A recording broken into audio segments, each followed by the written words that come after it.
बिस्मिल्लाहिर्रहमानिर्रहीम। मगरब की नमाज के आज लिए हमारे वक्फा लिए करेंगे। इस अहम बजट सेशन पर बात करना एक ऐसी मौके पे जब आपके अपोजिशन लीडर बात कर चुके हो, साबिका चीफ मिनिस्टर खुलकर बात कर चुके हो और बड़ी अच्छी अच्छी तजावीज़ इस हाउस को दे गए। अजीब बात है, जब कोई शख्स इक़्तिदार में होता है तो उसका रवैया, उसका अंदाज, उसकी बातें कुछ और होते हैं। जब इक़्तिदार की कुर्सी से हट जाती है, इस मुल्क का निज़ाम ऐसा बना है, फिर दिल खोल कर बातें करते हैं। यही मामला फेडरल में जब तीन बड़ी पार्टियां हैं, जब किसी एक पार्टी की हुकूमत आती है स्टेब्लिशमेंट के कंधों पर बैठकर तो कुछ और बातें करते हैं, और जब स्टेब्लिशमेंट उसे अपने कंधों से हटाकर दूर फेंकते हैं तो फिर उसको जमहूरियत भी याद आ जाती है, इंसानी हुकूक भी याद आ जाती है, सूबाई हुकूक भी याद आ जाती है। मैं समझता हूँ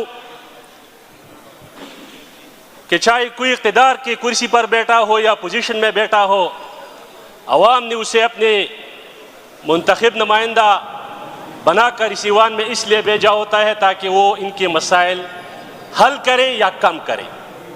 आज जनाब स्पीकर, मैं सिर्फ बजट पर ही प्रिसाइज करूंगा, उस पर बात करूंगा और तनकीद नहीं तजावीज़ दूंगा। सबसे पहले तो मैं फेडरल बजट की बात करूंगा, क्योंकि हमारी 93% बजट वो फेडरल पर डिपेंडेड है। वफाक से हम जो है ना 93% बजट ले लेते हैं। तो पाक का जो बजट पेश किया गया है, उस बजट में आधा हिस्सा वो वापस IMF और जो वर्ल्ड बैंक है उसके सूद में जाएगा, यानी 50% बजट का जो हुजम है वो वापस हमने सूद में देना है।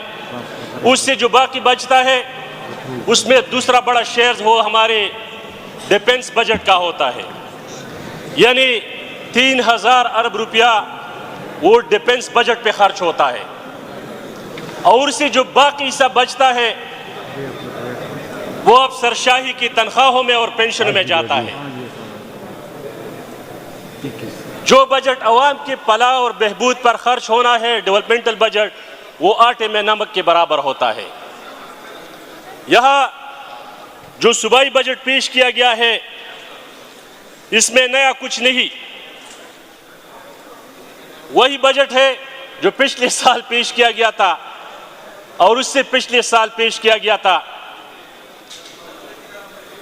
थोड़ी बहुत मॉडिफिकेशन करके इसको सिवान में लेकर देते हैं।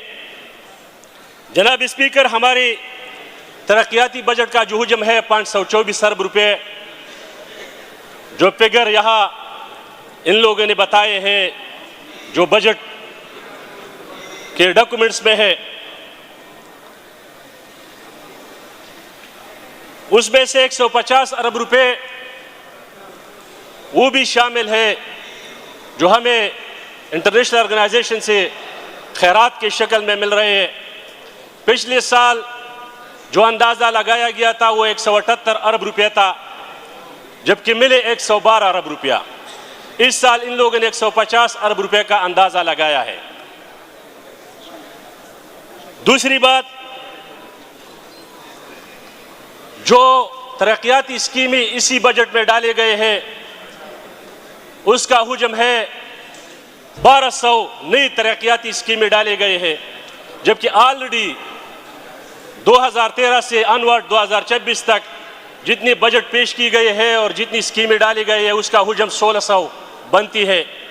तो कुल मिला के 2800 स्कीमें बनते हैं और इसी 2800 स्कीमों के लिए ज़रूरत है 2500 अरब रुपयों का, जबकि हमारे पास इस वक्त टोटल जो डेवलपमेंटल बजट है वो 524 अरब रुपये है। यहाँ सिर्फ स्कीमें डाले जाते हैं लेकिन उसकी एलोकेशन के बारे में नहीं सोचते कि उसके लिए एलोकेशन भी करनी है, फंड भी रखना है।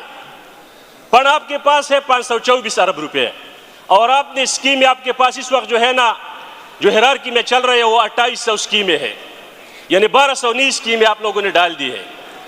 तो इसमें से 200 स्कीमें ऐसे हैं जनाब स्पीकर कि उसके लिए बजट में जो एलोकेशन की गई है वो 10,000, 20,000 और 50,000 रुपया है। तो मेरे ख्याल में यहाँ तो दीगर दोस्तों ने इस पर बात की, अगर इस हिसाब से बजट एलोकेशन होती रही उन स्कीमों के लिए, तो कुछ मंसूबे 50 साल बाद कंप्लीट होंगे और कुछ मंसूबे 100 साल बाद कंप्लीट होंगे।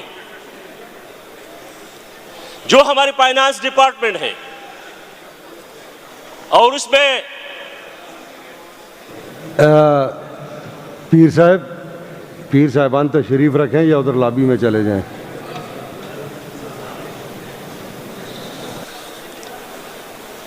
जनाब स्पीकर, ये बजट का सेशन इंतहाई इंपॉर्टेंट होता है। इसमें हमारे नुमाइंदगान की जो दिलचस्पी है वो तो इस ऐवान में जो कुछ चल रहा है उससे साफ जाहिर हो रहा है कि हम कौम की फलाह और बहबूद के लिए यहाँ बैठे हैं, या ऑर्डर इन द हाउस। तशरीफ रखें यार।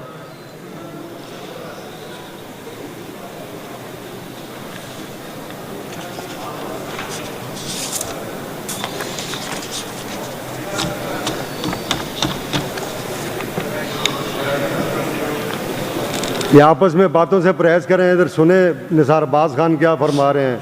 वजीर साहिबान, वजीर कानून इधर सुने। शुक्रिया। अजला का जो बजट है वो टोटली फेडरल पर डिपेंडेंट है।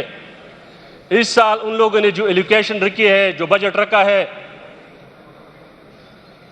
तो एडीपी में उन्होंने सूबाई हुकूमत ऑन कर रही है 2018 से अनवर्ड, और नौपाकी हुकूमत जो है ना कबायली अजला को ऑन करती है। कबायली अजला का जो बजट है वो टोटली फेडरल पर डिपेंडेंट है। इस साल उन लोगों ने जो एलोकेशन रखी है, जो बजट रखा है, तो एडीपी में उन्होंने 27 अरब रुपए रखे हैं, और जबकि एआईपी प्रोग्राम के तहत 29 अरब रुपए रखे गए हैं। पिछले साल इसका हुजम था 65 अरब रुपए और इस साल इसका हुजम है 55 अरब रुपया, यानी 10 अरब रुपए उसमें कटौती हो गई है। जबकि 2018 में जब पाटा मर्ज हो रहा था और 25वीं तरमीम हो रही थी, तो रियासती इदारों की तरफ से और रियासत की तरफ से, हुकूमत वक्त की तरफ से हमारे साथ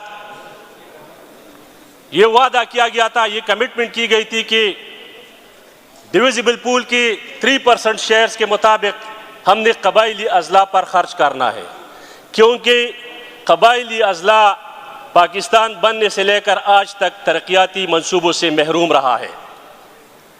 पिछले 2 दिहाइयों से तो वहाँ पर मिलिटेंसी चल रही है, हमारे इंफ्रास्ट्रक्चर तबाह हो चुका है, वहाँ पर स्कूल, कॉलेजेस, अस्पताल, कम्युनिकेशन के लिए सड़कें, इनकी इंतहाई और शदीद ज़रूरत है। लेकिन हमारे लिए जो बजट रखा गया है वो टोटल 55 अरब रुपए है। यहाँ पर जो बजट स्पीच की गई थी और जो फिगर इन्होंने अदाद शुमार बयान की थी कि हमने कबायली अजला के लिए 199 अरब रुपए टोटल बजट रखा है, जिसमें से 95 अरब रुपए करंट बजट है, वो बजट जो तनख्वाह और पेंशनों में जाता है। बाकी जो बचता है 104 अरब रुपए, मैं उस पे बात करना चाहता हूँ। उस 104 अरब रुपए में जो है ना 17 अरब रुपए वो भी शामिल की गई है, जो पिछले 6 साल से मुसलसल हर बजट में डाली जाती है कि ये हमने आईडीपीस पर जो वज़ीरिस्तान से निकले थे, पिछले जो इलेक्शन ऑपरेशंस हुए थे, हमने उन आईडीपीस पर खर्च करने हैं। वो 17 अरब रुपए इन्होंने इस पर डाले हैं। 5 अरब जो है ना वो पीएसडीपी का जो हिस्सा, जो शेयर्स मिल रहा है, वो डाला है। अब ये बजट वहां पर कितना खर्च हो रहा है, किस तरह खर्च हो रहा है, उसकी कोई रिपोर्ट्स और गारंटी नहीं है। जनाब स्पीकर, यहां पर मैं बात करूंगा तालीम के हवाले से और सेहत के हवाले से, जो दोनों बुनियादी ज़रूरत है इस माशरे की, इस अवाम की, और इसके बगैर माशरा तरक्की नहीं कर सकता। मैं एक एग्जाम्पल देता हूं बाजौड़ का सर, कि कबाइली अजला के साथ किस तरह जुल्म किया जा रहा है और किस तरह इसको इग्नोर रखा जा रहा है। 2021-22 में बाजौड़ में 64 नई स्कूल्स शुरू की गई, जिसमें 17 high school, 6 middle schools, 12 primary schools और कुछ 12 जो है ना मुमन डैम के बदले में बरंग के इलाके में बनने थे। टोटल 64 स्कूल्स बनते हैं, जिसकी 90% स्कूलों पर काम भी शुरू हो चुका है। लेकिन बदकिस्मती से आज तक वो स्कूल्स कंप्लीट नहीं हुई और ना इसी बजट में उसके लिए कोई हिस्सा रखा गया है। जनाब स्पीकर, इसके साथ मलहका जो इलाका है, जो डिस्ट्रिक्ट है, वो दीर है। दीर में 44 हायर सेकेंडरी स्कूल्स है, जबकि उसकी पॉपुलेशन 15 लाख है। बाजौड़ की पॉपुलेशन 18 लाख है और वहाँ 4 हायर सेकेंडरी स्कूल्स है। ये हमारी जिलों की सूरत हाल है। एक DHQ अस्पताल है 18 लाख पॉपुलेशन के लिए। जो तहसील अस्पताल है उसमें ना दवायात है, न डॉक्टर्स मौजूद है और ना वो सहूलियात मौजूद है जहाँ वहाँ के अवाम का इलाज किया जा सके। हमारे अस्पताल खासकर बाजौड़ के और कबाइली अजला के वो इसलिए बनाए गए हैं ताकि वहाँ डॉक्टर साहिबान इनको दीगर जो बड़े अस्पताल है वहाँ मरीजों को रेफर कर सके। इसके लिए बनाए गए हैं कि पहला मरीज को हमने पेशावर रेफर किया। जनाब स्पीकर, ये तो बड़ा इंपॉर्टेंट बजट का इजलास है और इस पर देखें लेवरेज जो है ना, लेवरेज सिर्फ अपोजिशन लीडर को, लीडर ऑफ द हाउस को और अली अमीन खान को इसलिए थी कि वो पहली दफ़ा थी कि एज MPA बोल रहे थे, तो इसलिए उनको लेवरेज थी। आपके लिए नहीं, आपको पहले मैंने कहा 10 मिनट। हमारे इतनी मसाइल है सर, हम अगर एक एक मसले पे बात करें तो घंटों लग जाएंगे। फिर भी मैं उसको समराइज कर रहा हूँ, कोशिश कर रहा हूँ कि मुख्तसर वक्त में उस मसाइल पे बात करूँ और हुकूमत वक्त को कुछ तजावीज़ दूँ। जो बजट इन लोगों ने पेश किया हुआ है उस बजट में जो खामियां हैं, जो गलतियां हैं, उसको पॉइंट आउट करूं और कुछ तजावीज़ देकर ताकि ऐसा बजट बनाया जा सके जो ग्राउंड पर उसको इम्प्लीमेंट किया जा सके। आप लिख के दे दें, बाकी मैं इनको CM साहब को थ्रू वो जो हमने मसाइल लिख के दी थी उस पर कितना अमल दरामद हुआ? नहीं, ये बहुत टाइम, इस तरह टाइम बहुत लग उस पर तो अमल दरामद नहीं हो रहा ना। जो लिख के दी थी मैंने उस पर तो आज तक अमल दरामद नहीं हुआ। जनाब स्पीकर,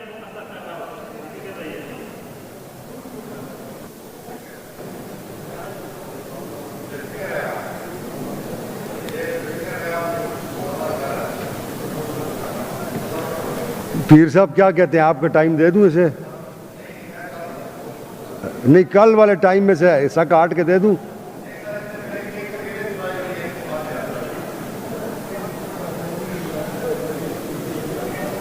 ऑन करो, ऑन करो, इसको समराइज करें सर एक आध मिनट में। ठीक है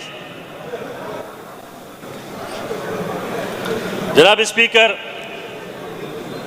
इस साल भी 50 अरब रुपया जो है ना वो ब्लॉक एलोकेशन में डाला गया है और ये वो स्कीमें होते हैं, ये ब्लॉक एलोकेशन जो गैर कानूनी और गैर आईनी होते हैं, क्योंकि बजट बुक में आपने स्कीमें बाय नेम डालने होते हैं कि आपने ये पैसा कहाँ और किस लिए खर्च करना है। ये ब्लॉक एलोकेशन इसलिए डाली जाती है ताकि बाद में अपने मेंबरान को खुश किया जा सके और मेंबरान साहिबान को, जो गवर्नमेंट के मेंबरान साहिबान है, उसको मजबूरन CM हाउस के चक्कर काटने पड़े। तो मैं इनके लिए कह रहा हूँ कि ये ब्लॉक एलोकेशन की मुखालिफत करें। ये ब्लॉक एलोकेशन नहीं होने चाहिए, बाय नेम स्कीमें डालने चाहिए। जनाब स्पीकर, मेरा हल्का PK 22, यहाँ पर साबिका चीफ मिनिस्टर साहब ने बात की कि हमने अपने वहाँ पर जो गैर मुंतखब लोग हैं हमारे पाकिस्तान तहरीक इंसाफ के, उनको फंड जारी किए हैं। मैं पूछना चाहता हूं कि पिछले साल 25 करोड़ आप लोगों ने जारी किए थे, वो 25 करोड़ रुपए PK-22 में कहां पर लगे? मैंने वो सवालात इसी असेंबली में जमा कराए थे, तो आपने अपने पावर एक्सरसाइज करते हुए उस सवालात को डिलीट कर दिए। इसी साल 2025-26 के लिए जो 15 करोड़ रुपए मेरे हल्के के जारी की गई है गैर मुंतखब अफराद के लिए, जो इनके साबिका उम्मीदवार और कैंडिडेट्स है, वो 15 करोड़ रुपए मेरे हल्के में नहीं लगे। मैंने उस हवाले से भी सवालात जमा किए यहाँ पर, आप लोगों ने उसको भी जो है ना अपने पावर एक्सरसाइज करते उस सवालात को डिलीट कर दिया। आप लोग जो है ना खुद को इस अपोजिशन के सामने जवाबदेह नहीं समझते, जिस तरह ब्यूरोक्रेसी अफसरशाही और जर्नल शाही इस सूबाई और वफाकी हुकूमत को अपने आप को जवाबदेह नहीं समझते। जब तक तमाम इदारे, तमाम महकमे खुद को जो है ना इस हाउस को जवाबदेह नहीं समझते, ये निज़ाम ठीक नहीं हो सकता। जनाब स्पीकर, आपने 40-45 मिनट इस हाउस की कार्रवाई इसलिए रुकी कि यह अफसरशाही के जो हमारे ब्यूरोक्रेट साहिबान हैं, बाबू साहिबान हैं, जो बड़ी दिमाग वाले हैं, CSS PMS करके यहाँ बैठे हैं, वो नहीं आ रहे थे। और जब आप इस पर बात करते हैं तो फिर ये बाबू साहिबान का जो पारा चढ़ता है मुझे पता है। फिर आप जब उसके ऑफिस में जाते हैं तो आपका कोई काम नहीं करवाते। तो लिहाजा जो रूल ऑफ बिजनेस में लिखा गया है उसी रूल ऑफ बिजनेस के तहत तमाम ब्यूरोक्रेसी को जवाबदेह ठहराए। और यहाँ जब भी इजलास चलता है, चाहे वो बजट का सेशन हो और चाहे वो आम नॉर्मल रूटीन का इजलास हो, इन लोगों को यहाँ पर बैठना चाहिए और हमारी जो मसाइल जो यहाँ हम हाईलाइट करते हैं उन्हीं बहुत शुक्रिया निसार बात साहब, बहुत शुक्रिया।